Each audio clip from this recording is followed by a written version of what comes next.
I used my life force to nurture a beastman bodyguard. For 6 years, I loved and pitied him, pouring out my whole heart only to receive a cold response. Don't try to tame me. During the beast riots, he protected another girl, leaving me to be trampled. He was supposed to be my bodyguard, yet he always abandoned me. He even wrapped his scorpion tail around my neck, forcing me to use my blood to save that girl. He didn't know that every drop of blood I shed reduced my lifespan, nor did he know this was the last of my life force. Olivia, I promise I'll be good to you from now on. Please, save her. The once proud beast man finally knelt on the ground, acknowledging me as his master. My fingers gradually became transparent. But we don't have a future anymore. His scorpion tail thrashed wildly, his eyes consumed by bestial instinct. He had gone berserk. Sophia. Even now, he called her name. I let him bite my arm. As the fresh blood entered his throat, he slowly calmed down. Thank you. Instead of whining about the pain as usual, I pushed him away and wiped the remaining blood on some plants. The withered leaves instantly recovered. My life force diminished a bit more. I'm moving near the lab. You're my bodyguard, so you have to come with me. Lucas froze. But I nurture you with my blood every month.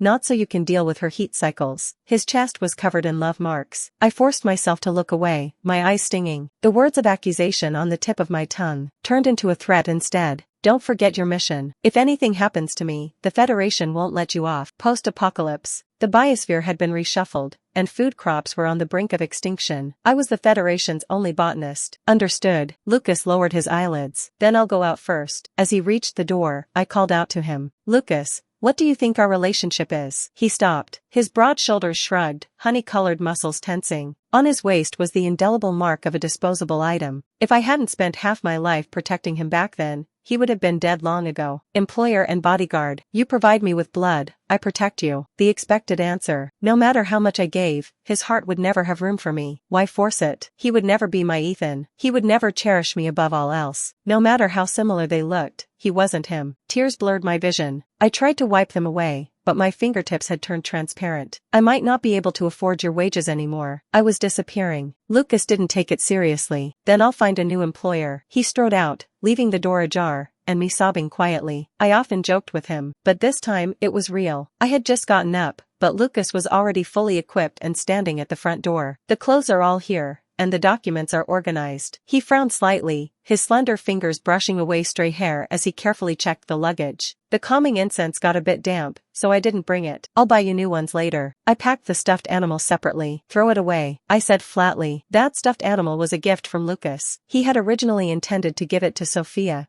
but when she refused, he passed it on to me. Pathetically, I had treasured it. Lucas was stunned. Why? This was the first time he hadn't obeyed my order. Don't you really like it? Keep it. Lucas. A girl ran into the yard with light steps, throwing herself into Lucas's arms. Thank you so much for yesterday. I came to express my gratitude. Lucas stiffened, not knowing where to put his hands, his ears turning red and hot where the girl couldn't see. His scorpion tail raised high, afraid of hurting her. I glanced at the back of my hand. It was red and swollen from being grazed by the poison needle last night, almost breaking the skin. Maybe I was used to it, as I couldn't feel the pain anymore. Oh, isn't this the doll I didn't want? Sophia picked up the beautifully packaged stuffed animal, examining it. Why is it here? Did you give it to Olivia? Lucas glanced at me, slightly hesitant.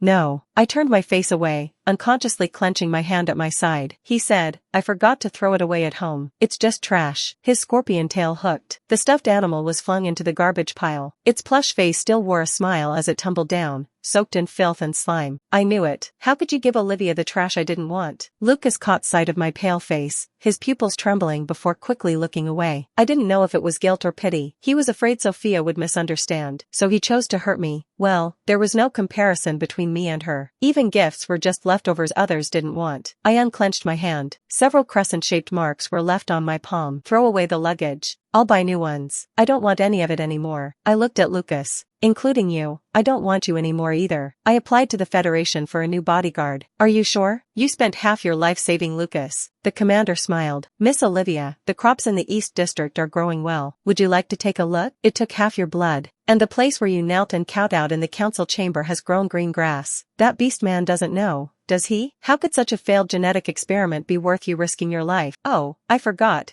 He looks just like Miss Olivia's childhood sweetheart. No wonder. I had already made up my mind. Replace Lucas, never have anything to do with him again. The next day, the new bodyguard sent by the Federation arrived. It was a tiger beast, even taller than Lucas, with a snow-white long tail curled around the luggage. "Hello, Miss Olivia." I cleared out the room I had prepared for Lucas and let the tiger beast move in. Just as I was explaining his duties, the doorbell rang. I didn't go to open it. Lucas waited outside for a while, thinking no one was home, so he entered the passcode himself. Incorrect passcode. He thought he had misheard. He tried again. Incorrect passcode. He started knocking on the door. Annoyed by the noise, I asked the tiger beast to send him away. A huge crash shook the whole house. I rushed out to see Lucas wrestling with him, neither giving way, tearing down the front door. "Stop." Lucas looked up, jealousy almost materializing and dripping down. His scorpion tail stabbed forcefully into the tiger beast's waist. With a muffled groan, the tiger beast collapsed, his skin visibly turning purple. "Are you crazy?" I slapped Lucas hard. His head turned to the side, splattering several drops of blood. Only then did I notice the bloody hole on the back of his head where the tiger beast had clawed him. "Who is he?" Lucas stared intently at the man. "My new bodyguard." I supported the tiger beast, quickly cutting open my arm to feed him my blood. Lucas's eyes turned red. "I am your bodyguard." The fire in him died down, and he stood there at a loss, especially when he got no response from me. Even his scorpion tail drooped. "I am your bodyguard. You can't protect me," I said coldly. "Get out." He stood rooted to the spot. Perhaps realizing he had gone too far before, he mumbled, unable to utter a word of rebuttal. "I can. I'll definitely protect you well from now on, with my life." Lucas's face was reflected in the glass window, his jaw clenched, gaze locked on me. He didn't even blink as blood flowed into his eyes. "Give me one more chance." The tiger beast woke up. He pushed me away and rushed towards the door, afraid of getting stung again. "Olivia, no one is more suitable for this job than me." Lucas stepped forward. "I can protect you." I was silent for a while, looking at him. "You said you'd protect me with your life." Lucas nodded vigorously. "I promise." I could sense my life force draining away. For some reason I felt tired, slept longer, and even the plants in the lab were no longer fully under my control. "I'm tired. I'm going back first." "All right, doctor." Lucas was waiting outside the lab. He stuffed a hot water bottle he had been holding for a long time into my arms, saying nothing,